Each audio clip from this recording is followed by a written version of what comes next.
major invasion of Kentucky by the armies of General Edmund Kirby Smith and General Braxton Bragg. We'll talk more about Bragg in a minute at the Battle of Perryville, but General Edmund Kirby Smith came up through the southeast part of Kentucky.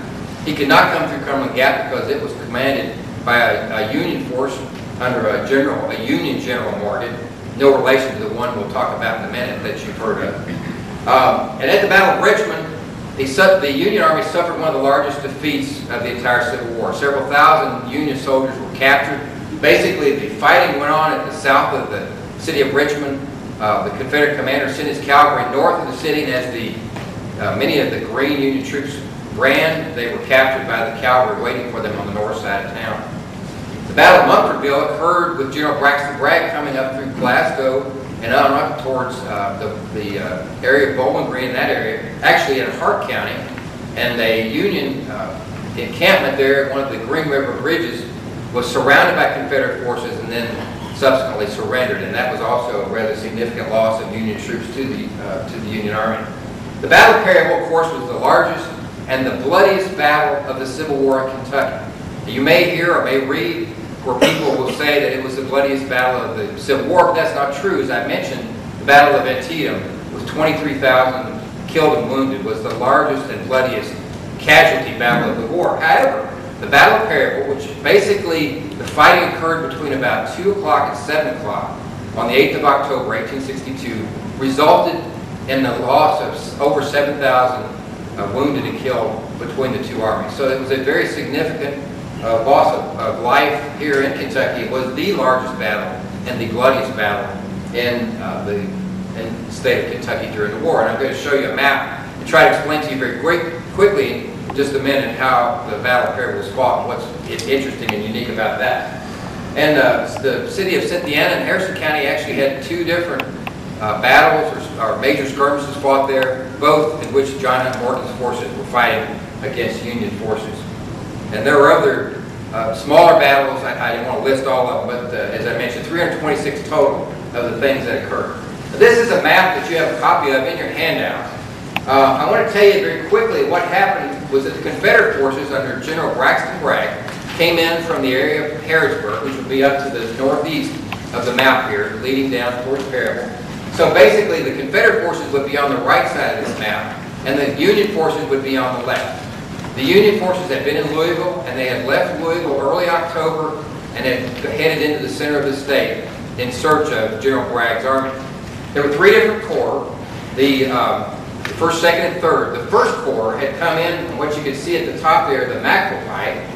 The 3rd Corps under General Charles C. Gilbert came in on the pike coming in from Springfield, and the 2nd Corps under General Thomas L. Crittenden had come in from Lebanon, and they were located down here on Lebanon Road is the very bottom one there, leading up almost in an up and down pattern into the city of Perryville.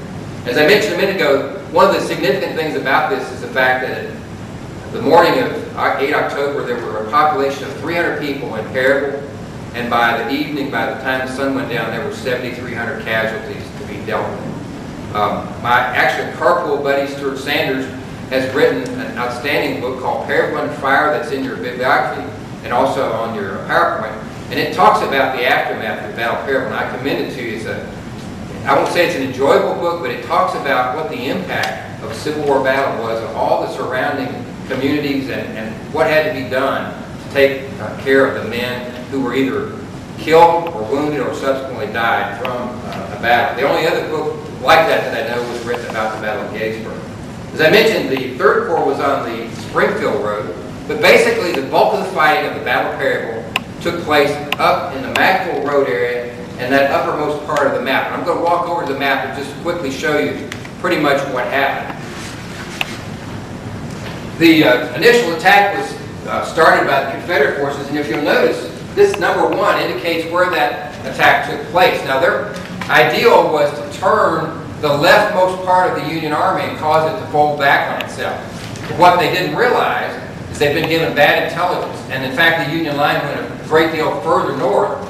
So when the initial Confederate attack went down here, they found that they were being fired on by Union infantry and artillery from either further north. So subsequent attacks took place there, And basically during the course of those hours that the fighting took place, pretty much the only fighting that was going on was in this first corps at the very leftmost part of the Union line and up in that area. Now I have some handouts over here, a little white piece of paper that you can go online and find an outstanding history that was written by the Battle of Perryville. It's actually written for the Army in their staff ranks. What they do is go to different battlefields, and it has maps, it has descriptions of what went on. It actually has quotations written by those who were at the battles, written by Dr. Robert Cameron, who was a historian at Patton, or at the Armor Center up at Fort Knox. It's now down at Fort Benning. So grab one of those white pieces of paper. What you'll get with that, you can access that online, and you can download that book in a PDF, and it's completely free of charge. That's an outstanding further discussion in great detail of exactly what went on here at the Battle of Perryville. The end of the battle was the fact that the Confederate Army under General Bragg, about 16,000 men, he thought he was fighting the entire Union Army. But remember, I said most of the fighting took place in that upper third of the Union line, and so in fact, the Confederate Army of 16,000 was fighting a Union Corps of about 18,000. And late that night, General Bragg realized that there were two entire Union Corps that he had never even engaged. And so if he stayed around the next morning, they had another 2/3 of that Union Army of the Ohio ready to confront him. So he left the battlefield and went to Harrodsburg, and then that was basically the end of the 1862 campaign. And he and General Edmund Kirby Smith's armies both returned to Tennessee. There was no further large incursion into Kentucky by the Confederate Army during the remainder of the Civil War. That was the largest one that took place. Let's talk very quickly about the different governors of Kentucky. The first ones I want to tell you about are the actual, what I consider the elected governors of Kentucky. The one who was governor when the Civil War began had been elected in 1859, Governor Beriah McGoffin. I actually grew up in the shadow of the home that he lived in Harrodsburg. He was from Mercer County. He had a large stone house that had been there since the early 1800s and remains there today. But he was believed to be pro-Confederate. He actually wanted Kentucky to secede from the Union, but he only wanted it to occur under official sort of basis, like I mentioned earlier. And that did not occur. So he had a lot of problems. Whenever the legislature would pass a bill which was very strongly pro-Union, Governor McGoffin would veto it, and they would immediately override his veto. And this went on for basically from the beginning of the Civil War until he actually resigned in August of 1862. There were lots of maneuverings that went on to figure out who would replace him, and I won't go into details of that, but his replacement was James F. Robinson. He came into office just before the invasion in 1862. He actually took office in August, and actually the Confederate armies were within the state in a very short period of time. You may or may not know that when the Confederates came in, they actually occupied Frankfort, and the Capitol, which we still have as part of our campus there in Frankfort today with the Kentucky Historical Society, is the only loyal capital of a state that was occupied by Confederate forces during the Civil War.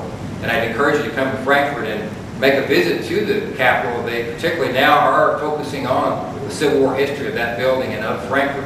It's a very interesting story. Finally, McGoffin's term ended up, which was what Robinson was filling out, and a former Union commander, Thomas Bramlett, was then elected as the governor of Kentucky. And as you see, he served from 1863 to 1867. Now, as I mentioned, that provisional government of Kentucky had come together in Logan County. They had not been elected, but they did create this office of provisional governor, and the first one that was holder of that office was George W. Johnson from Scott County. He actually, when the Confederate Army and the government, the provisional government, left Bowling Green in January of 1862, they went with the Confederate Army, and that's basically where that provisional government would remain throughout the Civil War, wherever the Confederate Army was. When they got to the Battle of Shiloh, Johnson actually enlisted as a private soldier in the Army and was mortally wounded.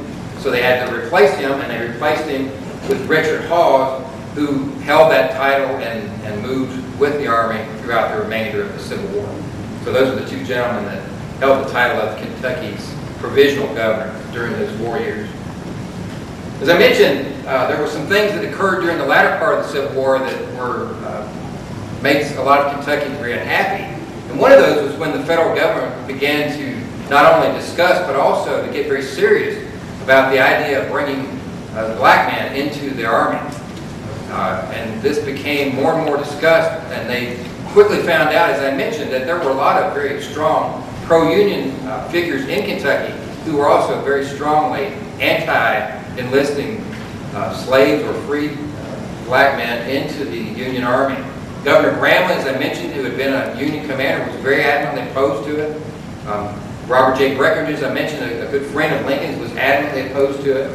Finally, in March and April of 1864, the enlisting and mustering in of black men into the Union Army did in fact begin. And it actually took place predominantly at Camp Nelson, which is located over in Jessamine County. If you've never visited there, there is a heritage center there today that's outstanding, that tells the entire story of how this happened and of the experiences that those who came there had. And I would commend that to you. One of the things I find especially interesting, you'll notice, is that Kentucky had 23,703 black men who joined the Union Army. The next bullet points out that the only state that exceeded Kentucky was that of Louisiana, and they had 24,052. And I've been told by an outstanding historian of the Civil War period here in Kentucky that, in fact, this individual believes that he could produce records that show that we may have had 300 or 400 more. So maybe we, in fact, had the most black men to join the Union Army during the Civil War. But that was definitely a point of contention and something that a lot of the people of Kentucky were not happy about when it actually took place. Well, as we all know, and are very familiar with the fact, is every 4 years, a presidential election was to take place, even during a war, and certainly during the Civil War. And so in 1864, there was to be another presidential election. I don't know if you know the story or not, but President Lincoln, sometime before the actual election, wrote a letter in which he stated that he did not believe they would be reelected, put it in his desk. And then, of course, on election day, he actually was reelected. If you'll notice, he was being opposed in running for that office by the Democratic candidate, George B. McClellan, who had been, for example, commander of the Battle of Antietam and other battles. He's a former general, to point out there. But Lincoln did win, and he was reelected. And if you'll notice, the 3 states which he did not carry during the election, Kentucky was one of those. He did do better in Fayette County that time, quite a bit better. And he did a little bit better in Kentucky, but he still didn't carry Kentucky by any means. Well, as I mentioned, there was a general down in the Cumberland Gap area in 1862 named General Morgan. He was not related to this probably much better known Morgan that we're familiar with during the history. And as you mentioned, you're actually seeking to commemorate the route that he took on his escape from the prison in Ohio. John Hunt Morgan is very fondly known as the Rebel Raider. He is actually a native Alabamian, but you know, he's definitely been claimed by Kentucky as a Kentuckian, but he wasn't actually born here. So just for the record, he was actually born in Alabama and brought here as a child. He grew up in Lexington. He served honorably in the Mexican War, and he was a very active part of the Kentucky State Guard, which we would know today as the Kentucky National Guard. That's what they referred to it as in the pre-Civil War years. Of course, during the Civil War, he rose to the rank of general, and he led his horse-mounted Confederate troops in several raids. And of course, that last one, not the last one, one of the last ones, the one in which he was actually cornered and imprisoned for a period of time. One of the interesting things that a lot of people do not know is that the method Morgan used for his troops was basically they horse-mounted to get them to the scene of the action. Then they would dismount. A horse handler would hold usually 4 horses while the men would, on foot, then fight the action. Once that, if they either had to retreat or they had to move forward, they'd remount and move to the next place. So they were basically the Civil War counterpart and an early precursor of mechanized infantry. The horses got them where they needed to go in a hurry. And I've always found it sort of laughable that during some of these raids that Morgan made in Kentucky, they would actually send